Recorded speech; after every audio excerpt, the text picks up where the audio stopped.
Love this podcast? Support this show through the Acast supporter feature. It's up to you how much you give, and there's no regular commitment. Just hit the link in the show description to support now.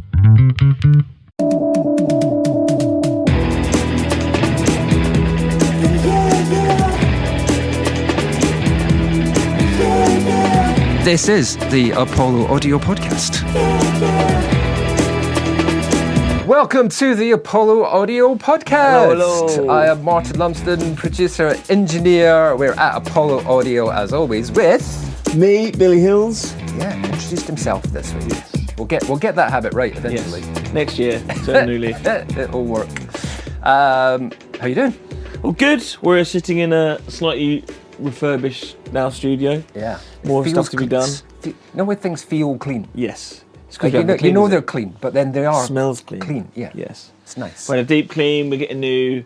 The studio will be nice and warm in the winter. We've got some new AC units coming. More storage for me and Martin, so we can Store each other. yeah. I just sleep here now. Yeah. Got new drum kits. Yeah, we were working on some stuff in control. We've got some more recording gear coming in, Yep. more posters, and it's just making it more vibey for everyone. Yeah. I think it made different already, but yeah. Onwards and upwards. Yes. Been some nice stuff we've worked on this year, which would be good. New bands that have come in, new artists that we've had Yes. in. That will be the next big thing. Definitely. How many podcasts have we done this year?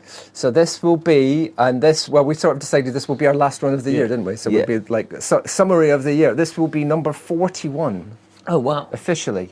We've done 41. well. We actually done, I think, 2 or 3 more because I popped out a couple of bonus things when we Yeah. weren't available, Yeah. whatever. But officially, this is episode 41. Oh wow! Which is pretty good, Not because bad. first time we did this, when we did the first season, we only got to 26, Oh wow! and then we stopped. It's basically double, isn't it? Yeah. Oh no, it's not double, but yeah. What you can do when you commit to Yeah. something, it's amazing. Which means we've done a lot of albums then Yes. this year.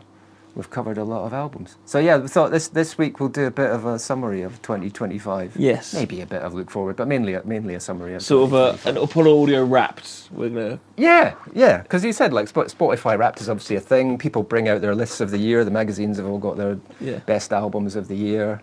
Do you remember? We've done 41, so that it's not quite 41 albums. Because I think there was a couple of episodes when we didn't get round to chatting about an album, or we were talking to other people. What do you remember? that What we albums covered? do I What remember? stuck out for you? Ben Folds 5. Mm-hmm. I was about to call them the Ben Folds trio then. Ben Folds 5. Whatever and ever, amen. Yeah, Air was one of my. Didn't make it to my top 5 tracks, but one of my top tracks. Yeah. Olivia Dean. There's more recent ones. We've done some weird ones recently, so they're just standing out. Yeah, because they're weird. Yeah. What did we do earlier in the year? What was one of the first ones? Jeff Buckley. Yeah, Again, I knew that one anyway, but I remember that being a big one for you. yeah. Go on, hit me. Remind me of some. What else did we do? Well, it's just interesting to see which things sort of stuck out. Whether there was a sort of a. I think Ben Folds was my. What do you remember? That's interesting my that big you one. sort of remembered that, because you hadn't really come across Ben Yeah. Folds before, had you? When No, you heard not that at all. one. I loved that album. It's one I'll come back to. I have got a list here. If you bear with me, Go I can on. actually tell you what we've done. But I didn't get it up before I pressed. I remember, record. obviously remember ones that we've, like I knew before, so we did like Evil Empire last week, ones I've chosen, but actual new ones. Yeah. There's been at least one track I think I'll go back to for most of the albums, which is good. What was the first album we did? The very first thing we did when we picked up an album was the Sundays. Oh, yes. Reading, writing, and arithmetic. My number 2. Or shall I not? I won't mention my Spotify. Well, we but can get there. But yeah, as I said, we've covered a lot. What's that? 34, 35 albums, I think, Wow. we've actually talked about on this podcast. Go on, reel a few off. Yeah, that's a lot. See what you remember. So we did the Sundays, Stereophonics, Yeah. Kendrick Lamar, To Pimp a Up- Butterfly. yeah. We did Vertical Horizon. Oh, this was the late 90s Yeah, era. Third Eye. I mean, the amazing thing is about that. You think how long ago that was that we covered that. Third Eye Blind, Blondie. We did Jeff Buckley, Elliott Smith, Phoebe Bridgers, Ben Folds 5, Sleep Token, Oasis, Loyal Corner. Oh, yeah. We did Black Sabbath, Massive Attack, Wonder Horse. I'd forgotten we did that. Nick Cave, The Smiths, Tool, Olivia Dean, The Prodigy, Limp Bizkit, Faith No More, Primus, Cardiacs, Tears for Fears, and Rage Against the Machine. Wow. What was your favourite? Well, I bought two of them. Jeff Buckley through the year. I immediately went and bought Grace, and I really did Sleep like Token. Sleep Token. I bought all the versions. I loved that. I'm totally in the cult now. No, I really liked the Boatman's Call. Oh yeah, probably my least favourite. I know. Yeah. The Nick Cave one. And I know that was really interesting because it's unusual that we entirely diversify on our opinion of it. But you were like, no, this is not good. And I was like, no, I kind of get it. Yeah. And I really felt like that's the sort of thing that I would want to listen to. And felt like a vinyl record. Felt like a thing that you put on and listen to. Yeah. So Have you listened to it since? Those definitely. Yeah, I have. I have. Yeah. Not loads and loads, but I have. Is Grace and The Boatman Call your albums of the year then? That's a good question. Yeah, I mean, I think, as I've said probably several times as we've been going through it this year, the thing about Grace in particular was I had heard it before and it passed me by. And then when you suggested it and I put it on, for whatever reason this time, I was like, this is the best thing I've heard in years. Yeah, it's incredible. I don't know what the mindset was or what the difference was where we were at, but it just all landed really powerfully with me. And all the sort of reference points that I'd heard before, like his influence on Radiohead, for example. Oh, you can tell, yeah. And it really made sense in a way that it hadn't really done before, and I don't know why. So it had a massive impact, and I listened to it several times in the immediate aftermath of that. I mean, I haven't listened to it for maybe... You got to watch his documentary. 2 or 3 months now. I mean, this is the thing as well, really that it's made me think, I'd like to know more about Jeff Buckley, and there is that documentary out at the moment. I think there's a live performance on the BBC iPlayer as well, I think. Yeah, that's great. As well. So it's just made me think I'd explore that a little bit. I know there's not a lot, and that's one of the sadnesses, I suppose. Thing about him that you can't ruin it. But what you'll get from the documentary, and I think what has made me appreciate is like I've gone in different genres this year that I wouldn't have done before because it's forced us to do it. I would never listen to the Cardiacs. I know that's not an extreme jump, but I wouldn't have listened to that sort of stuff. Jeff Buckley's influence on his vocals, he listens to like Indian music and stuff like that, and he'll listen to like the most extreme, and then he'll go into Western music and country, and he loves Led Zeppelin, his favourite band, but then he also loves all this Eastern music, and it's like he's so good because he understands, well, not all of music, but he's got that landscape. It's not just in one lane. Yeah, that's interesting because I've been rewatching the Beatles anthology documentary, which is out. They've sort of revamped it. One of the things that they've said about the Beatles is similar to that their exposure to different types of music was enormous, partly through being in Liverpool, because especially American music, because the merchant ships were coming in and they were bringing all the music from America. Yeah. So it was really sort of available to them to get all that that exposure to that original 50s R&B, black music, girl groups, doo-wop, all that. Doo-wop stuff from America that influenced them. And then obviously, as everyone knows, latterly they were influenced by the likes of Dylan and the Beach Boys, but then also that Indian influence, mainly through George Harrison, Mr. Sitar and Indian sounds and drones, and there's tracks on Revolver that are the Tibetan Book of the Dead is basically, that's just John Lennon reciting the Tibetan Book of the Dead is basically what Tomorrow Never Knows is. It's interesting that exposure to that wide range of stuff, especially nowadays when you can just listen to anything, anytime, from anywhere. I've also noticed this year, I've been reading a lot more this year, and how many artists pick up stuff from literature as well, people say Tibetan sort of stuff, the Hare Krishna influences, how much that affects on the music. Like last week was talking about Rage Against the Machine and their philosophies and stuff like that. A lot of artists, if they're really into their art, it's not just music, it is all philosophy and books and literature and that as well. And I think I've gone, because I've listened to more wide range of music and more of a wide range of books as a whole as an art, I've sort of there's sayings in books that I thought were just lyrics. Yeah. But that might have been sayings for hundreds of years before I even knew it, and that was and it's listening to more music and reading more books that I've sort of understood that, and it does. Yeah, I think it makes you more appreciative of wider sort of stuff that you wouldn't listen to beforehand. There were things I just didn't get, like we sort of laughed a bit about Sleep Token. Didn't really get it. I don't get that.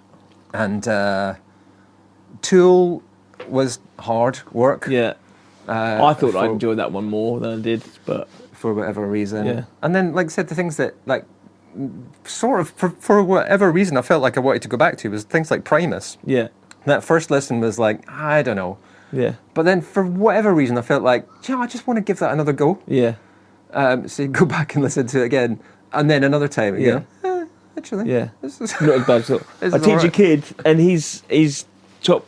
I don't know if his top album, his top artist was Primus. Yeah. I'm like, how? Well, how are you constantly in the mood to listen to that? I might find myself once a month being like, I stick on a bit of Primus, a bit of weird music, but constantly. Yeah, Wow. over and over Yeah. again. The artist that, I mean, I wouldn't say the album particularly was like, oh, wow, this is amazing, but I did appreciate that it was good. But an artist that I've subsequently heard a lot since, and every time I go, oh, yeah, this is really good. Who is it? I bet I know who it is as soon as I hear it, is Olivia Dean.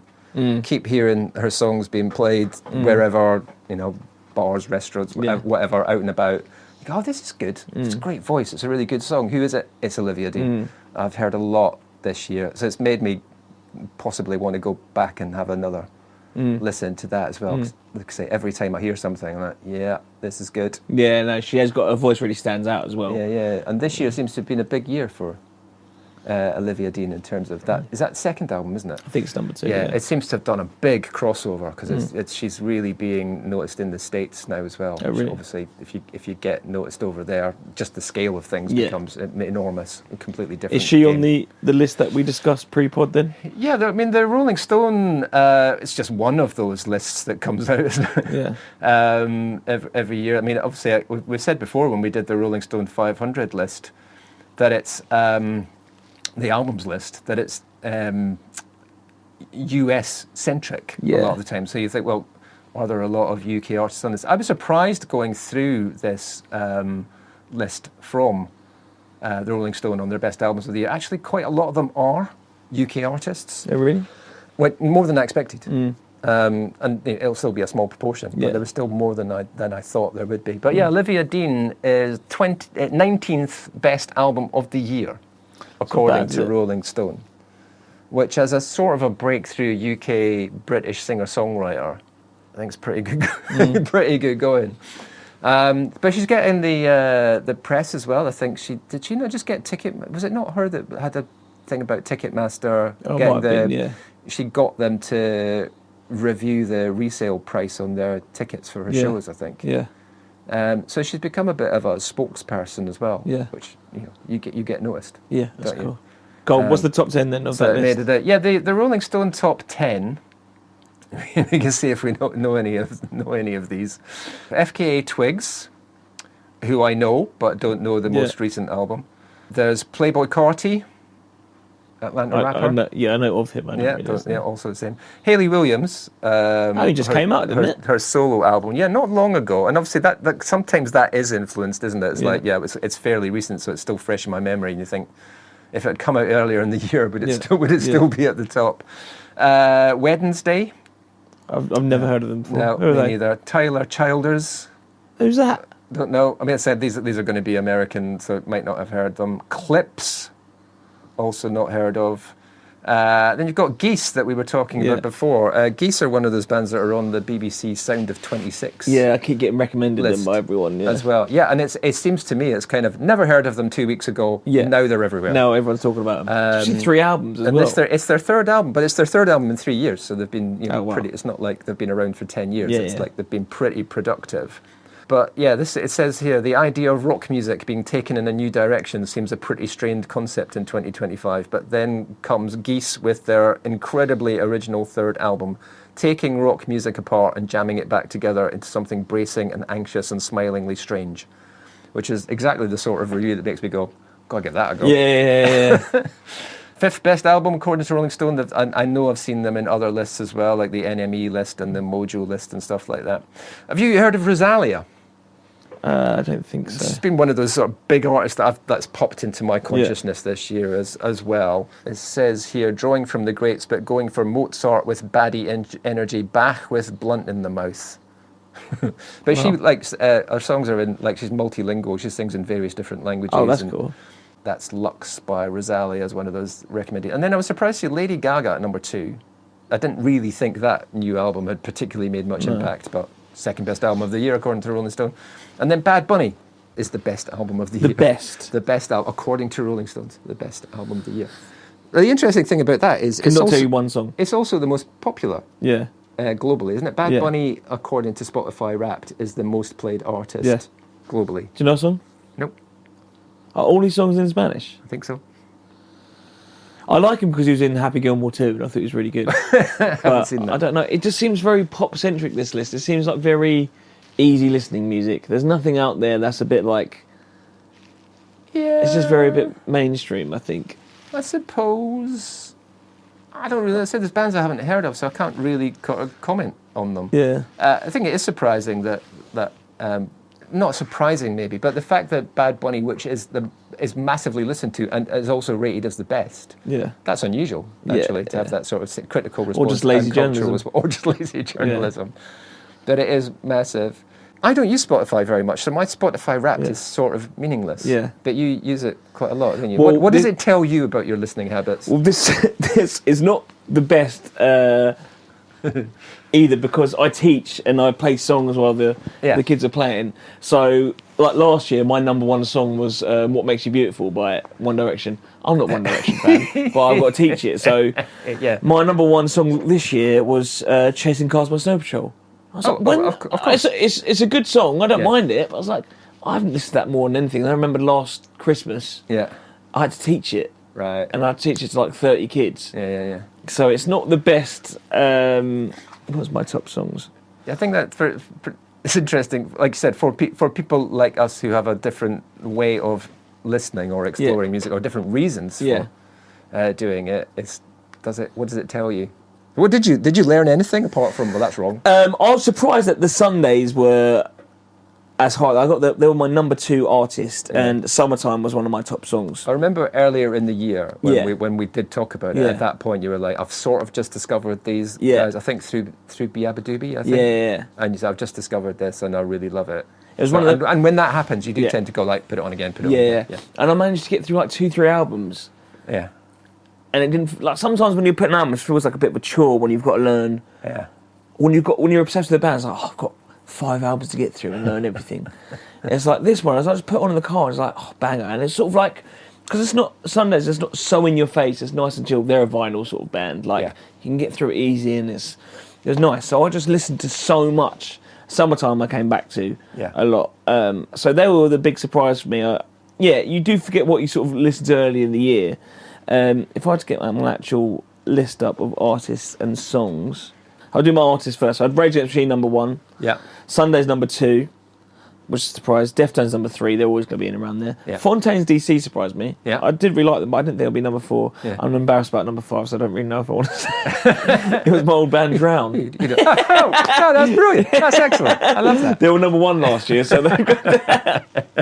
That's really cool. Why not? And then, top songs are Chasing Cars, a school one. Californication, another good song, but a school one. Yeah. Time You Rage Against the Machine, that should be number 1. Yeah. Starburster by Fontaines, that should be number 2. Yeah. This Love by Maroon 5, I teach, so that shouldn't really count. So it should be Summertime, Fistful of Steel by Rage. I'll put an honourable mention in, which should be number 5. 2005 by South Arcade. Okay. They're this like young band, and they just sound like they're from the late 90s, early noughties, and it's sort of what South Arcade. Like. Yeah. Some of it's a bit cheesy pop for me, but that one, like, great chorus, really good production on it.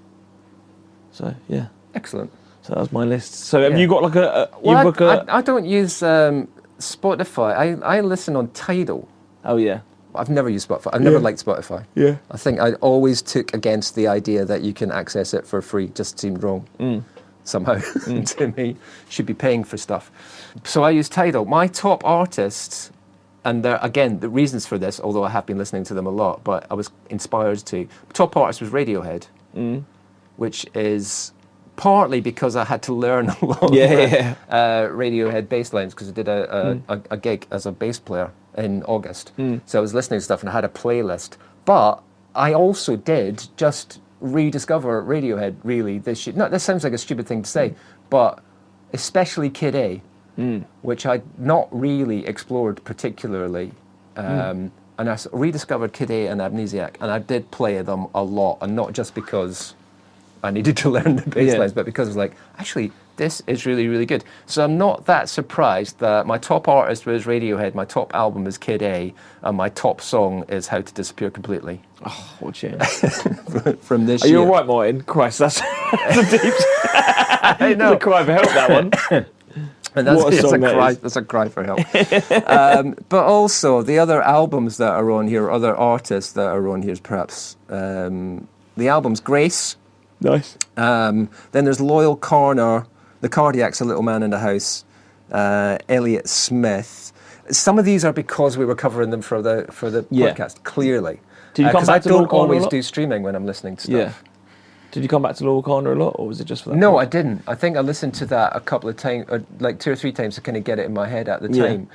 It's funnily enough when I've heard, because I stuck some of those songs onto well, actually that's not right. I didn't. But I've got, that sort of playlist of most played stuff of 2025. Yeah. So I stuck that on, and songs, because they're on the Wrapped thing, would come up on my most played. And Loyal Corner once came on, and I'm like, yeah. I thought about that. I just feel like I want to skip it. Yeah, well, I quite liked it at the time because it was different from him, but then I haven't come back to it, and I think that sort of shows, because I come back to a lot of he's one of my favourite rappers, but then they're sort of like, I don't know, it sort of felt a bit flat. It's good, but I don't think it's amazing. Some things work better in an album context than separately. Yeah, and I definitely. think there's maybe some of that with... I think I like that album on vinyl. I think that's a nice sort of... Yeah, yeah. I think it would be good. But yeah, this tells me from that the things I really did like was Grace. Again, doing Cardiacs, I mean, I listen to Cardiacs anyway, but I've obviously gone, yeah, love it. I listened to it a lot. Yeah. Not just because we were doing it for the podcast. I just went, yeah, play again, play it again, play it again. Have you listened to the new one yet? No, I haven't, no. Yeah, no. It's like, yeah, I love that band, but only that album, really. Not really, I just like that album. The thing that I felt, it made me sort of feel quite good about myself. I don't know if you get this on Spotify. I've got a thing on Tidal that says, I listened to 474 unique artists. Oh, wow.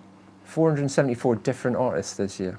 That's I good. thought, that's some going. Yeah. Especially when it's like doing an album every week and all that kind of stuff. Which Yeah, kind of says, on top of that, I obviously am interested in, listening to stuff and different things. And I do like to listen to what the sort of new releases are and some of the old stuff as well.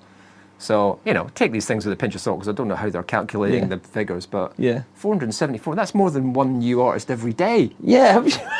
I mean, obviously some of those are just a song on a playlist or something and didn't necessarily stick. Yeah. I thought that kind of, it says to me, oh, you do listen to music then. You're a connoisseur. That's quite cool. I saw on people's, when they did their Spotify rap, we're obviously huge music fans. Yeah. But obviously not compared to some other people. I basically had just under 20,000 minutes of listening. And I don't It's twice as much as me. but I don't do all my listening on Spotify. So sometimes I might use YouTube, or I listen to a lot of audiobooks. I'm not always listening to music. Some people have like 75,000 minutes of music. Yeah.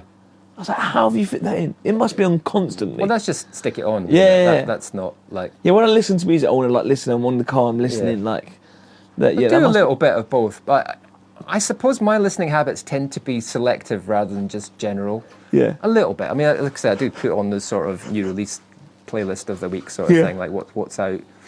So I'll do that, but it does tend to be like a specific choice.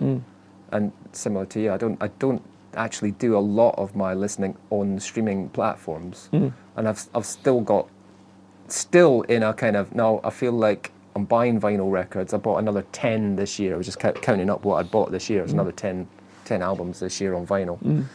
And I'm not going back and listening to these over and over again, but I like the idea of having them. And it's interesting that some of the ones that I do go back to are not necessarily ones that I've bought recently, but ones that I've bought longer ago. I want to listen to listen to that again. But there's something quite nice about when you think, I'm going to go and listen to a record, and you've got, even though it's not a small collection of, it's still a restricted collection of things. So you have to choose from what you've got, not like I can listen to anything. And I think I find that helps. Yeah, I keep me and Charlotte haven't got a vinyl player because it broke, but we keep buying vinyl albums. Yeah. So I asked for Christmas. My Christmas present is going to be Evil Empire because he bought it last week. Yeah, and I nice. just like the photos on it and the lyrics. I was like, Yeah. I want that. I like that whole process of doing it. Yeah. But I bought a lot of vinyls for other people. It seems to be like the main birthday Christmas present people want. Dad, he already knows what it is, so he's not going to be surprised. He asked for songs for the big chair, like a reissue vinyl. Yeah. For his Tears for Christmas. Fears. Yep. I bought. I've been using Elastic Stage quite a lot. We've got to tag them. This is a big. Big promo. Promotion. For anyone, Elastic Stage basically do short run, like single release vinyl records because they've got a new process of making records that means they don't have to batch them up. Because you used to have to order like hundreds to make it viable. But you could. It's on demand print, so people can just buy one, or you can do it. It's great. And you can set the prices yourself as the artist, and it doesn't cost that much at all. And they've been really, really good. So for a lot of birthday presents, I've done it for people. So for Dad's birthday, I surprised him. He never had anything physical for his band apart from like cassettes back in the day for Before the Storm. Yeah. Bought vinyl, and it's like the best thing he ever did. He had like nearly tears in his eyes, and it's like now it's sort of like him wanting to get the band together. Your own version of the John Lewis advert. Yeah, exactly. I think your dad mentioned that on the podcast when he was on a couple of weeks ago. Yeah. And then I did it for my old band Drown. That's sort of like I've always wanted something. It was a bit selfish, really. Yeah. But I wouldn't have it, so I thought I'll get the band one each, and that's so cool to have. Yeah. We're going to do it with Body, so I've been using that a lot. And then again, people have been asking, did you have Phoebe Bridgers' album, or did we mention that earlier? No, we have discussed Phoebe Bridgers. No idea. No. Sorry. Okay. Nice little feature on the podcast. What was I saying? It's good. You should mention a delivery driver who's actually trying to find out where to deliver something rather than just throw it over a fence or something. Bought the Phoebe Bridgers vinyl the other day for someone. I think it's good that vinyl's coming through. I think when you really love something, then you want to have the physical copy of it. Yeah. We should do new things. We should do Does It Vinyl. When we Does It Vinyl. When the whole album's good, you want to have the physical copy of it. I think there's a few Does It Vinyl albums this year. What's your ritual when you like listening to vinyl? Are you just put it on in the background while you're doing stuff, or like you sitting down listening to it? Like when you put it on? Usually, because the record player is in my bedroom, and my girlfriend doesn't have the same relationship with music as me. Let's put it that way. So I'm usually just going there because that's something I just want to do, is go and put a record on. So it might be like just pottering around, sort of tidying things up or whatever, or just sitting and listening to it. Yeah. I don't tend to be doing something else like reading or anything like that. It will be maybe a sort of something more sort of like I say, tidying up or putting things away. Yeah. Or just sitting and listening to it. Because you've got that's the thing, like when you've got Spotify on, you won't just sit down and listen to Spotify. When you put an album on, you'll like read the cover as you're listening to it. That's what you just remind me, that is the thing that I'll do quite often. I'll just sit there with the album in my hands, like the cover, and you'll be looking at the lyrics and the artwork and all that kind of stuff. Yeah. Because you mishear stuff all the time. Like last week when Alex brought in the vinyl, I was like, I had no idea what some of the lyrics were. Yeah. And it's like you get to read that, you get to see photos you've never seen. And especially when I never experienced it, but when vinyls first came out, I suppose that might be sometimes when you first see the band. There's pictures on the vinyl, like and you get to know their names. And it's got all the information in there that you hadn't known about, where they recorded it and did all these bits. Yeah. So. And we were talking about this before we came in, things that people were just infinitely much better at partly because they needed to fill up the space, I suppose. But just who's on this album, where are the credits, who played on it, who was part of the band, who wrote the songs, who produced it, where it was recorded. All that kind of stuff used to get put on liner notes, biography of the band, whatever, what they were thinking when they did this, like photographs from the studio, all that kind of content that's just gone out the window because there's no place to put it. So your whole relationship with the band is completely different. Yeah, I think it's a good point. Yeah, like you said, that was quite often the first time you would see what they what they looked like. Or know the names of the people. In the band. Who are they? In a different way. But yeah, it's been good. I've really enjoyed this year. It's been good to listen to new music. We've already got some in mind for next year, haven't we? Already. there's a few things that we should go, and there's always going to be new, and there's always that Rolling Stone 500 list, which I still find is updated every year. No, they did do a quick update in 2023, I think, but it came out in 2021. Yeah. But it still is fascinating. I was thinking about the list that we've done and the overall the albums that we've done. Because I think we must have done about 80-ish in total. Yeah. Now, a lot of the records that we did this year are not on that list. I was going to say already. Yeah, there was a few, and I did obviously we had some of the episodes that we did were with guests. Yeah. So this thing we did Rumours, Fleetwood Mac. We did Synchronicity by the Police. That have been discussed with people. Hounds of Love. All albums that are on that list. Some of the albums that we picked were sort of accidentally on the list, and some surprisingly weren't. Like I don't think it's Jeff Buckley's. I think it is. Yeah, I think it's got to be that one. Yeah. But some of those they're surprisingly not. But there's only, I think I'm right in saying there's only 3 artists that we've covered 2 albums by. And Rage. Rage is one of them, and that Evil Empire is not on the Rolling Stone 500 list. We've done 2 by David Bowie. We did Low and Hunky Dory. Oh, I forgot about And we've done 2 by the Rolling Stones. No, I think we've done 3 by the Rolling Stones, actually. But yeah, we haven't. There's lots of artists that we haven't covered at all. There's lots of albums. We've got lots of artists who have multiple entries. Oh no, we've done 2 by D'Angelo as well. Oh yeah. Yeah. R.I.P. We did one ourselves and did one with Ebony. Yeah. We've got to do the Apollo death list. Everyone we've mentioned that's died because of us as well. I know. Who can we knock off next? The Deadpool. The Apollo Deadpool. But yeah, there's I said loads. There's loads in the top 10 that we haven't done. There's artists like Stevie Wonder. Have we not done Stevie Wonder? We've not done anything by Stevie Wonder. Some of these massive artists: Stevie Wonder, Joni Mitchell. Never listened to Joni Mitchell ever. That might not feel like, oh yeah, I really want to cover Joni Mitchell. But what sort of stuff is she? Done. Well, Joni Mitchell. I think that's the thing about. I don't really know how to answer that question. That's what's sort of interesting about it. Because I think she does sort of cover multiple genres. I suppose. What's her era? Joni Mitchell, late 60s originally, and then mostly through the 70s and the early 80s, I suppose. Yeah. We've only done 1 album by the Beatles, as far as I can recall. But there's other, Public Enemy, The Clash, Bob Dylan, we haven't really done. Bruce Springsteen, we haven't done. No, we said we've got to do Bruce Springsteen, because we both don't really know some of these, huge names that we haven't covered. and others that we have. And then you kind of go, who would you be most fascinated to listen to? We've done that before, and who have I never listened to but think like I maybe should? Yeah. Because there's some weird things on here that are in the top 100, like Erykah Badu. Oh yeah. You're in the top 100. Yeah, that's mad. Yeah. But there's big bands, big influential bands that we haven't touched. My Bloody Valentine. Yeah, that'd be cool. They played recently, did they not? I think I think they sort of reformed and did a gig recently. I think they played Loveless. How many albums they got? I think it's only 1, isn't it? Yeah, that's what I was. Yeah. I think they just nice reformed gig, and did that. The review I read of it, I can't remember. I'd have to paraphrase it massively, but it just said basically it's incredibly loud. Yeah.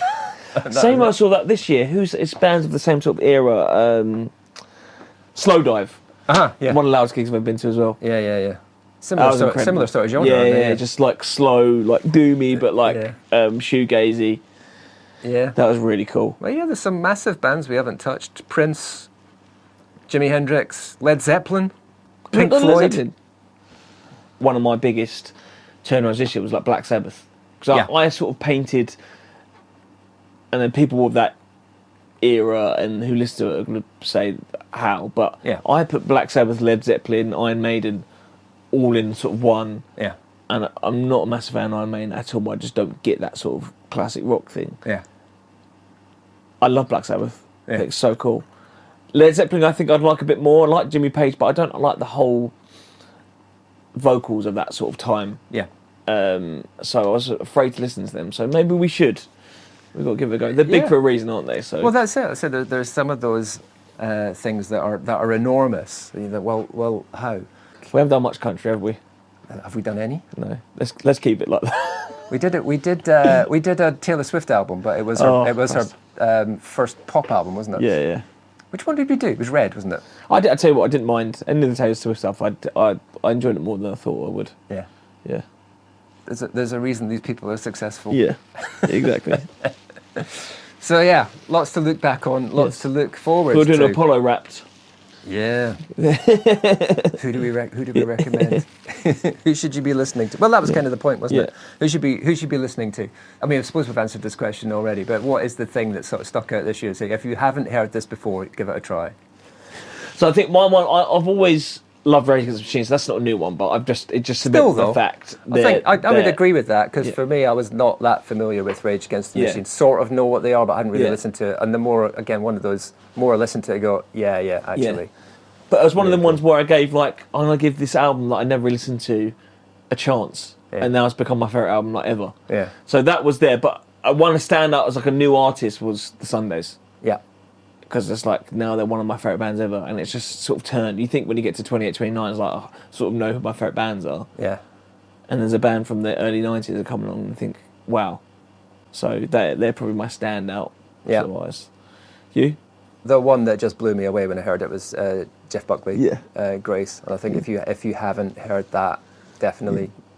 So we're basically saying, don't listen to anything 2000 onwards. Just keep it. No, because the other 90s. one I was going to say, and it is a sort of odd thing to say, because as an album, I thought, this is nice, and I enjoyed it, and all that bit. But the artist that keeps coming back at me recently is Olivia Dean. Yeah. I've known the stuff before. I think I said before we did the album, I had tracks of her on all my playlists and singles. So although I'm not sort of, that album really stuck out for me, as an artist, that's the one that seems to be current artist that feels to be making the most impact right now. Nice. Right, well, that's it. We're wrapped. Yes. Merry Christmas, everyone. Merry Christmas. Happy New Year. If you're listening to this after Christmas, hope you had a good Christmas. Yeah. Happy Easter. New Year. We'll be back some point in the new year. We'll give ourselves a little break. So might not be the first week in January. We're not allowed to listen to music until that point. No music until then. No, but maybe we can have a proper look at what the best albums of the year. We did that last year, didn't we? These are the ones that were rated albums last year. Well, maybe we can have a proper look at that review of last year. Thanks for being with us on the podcast this year. Thank you, Martin. Listening along. It's been a lot of fun. As always, if you want to get in touch, you can find us on Instagram at Apollo Podcast. Yes, on Instagram at Apollo Podcast. The Gmail account is apolloaudiopod@gmail.com if you want to email. No one ever emails. But we have kind of some responses on Instagram. People like the reels. They do. They like the reels. But thank you for being with us. It's been a lot of fun doing this year, and we'll carry on next year, and we'll get bigger and better. Be amazing. Keep an eye out. You never know what's coming next. We've got loads of plans. Keep making music. And if you want some help with it, give us a shout. Yes. We're at Apollo Audio Hartford. Instagram, and it's apollo-audio.co.uk is the website. You can find all the details there. We'll see you in the new year. Thank you.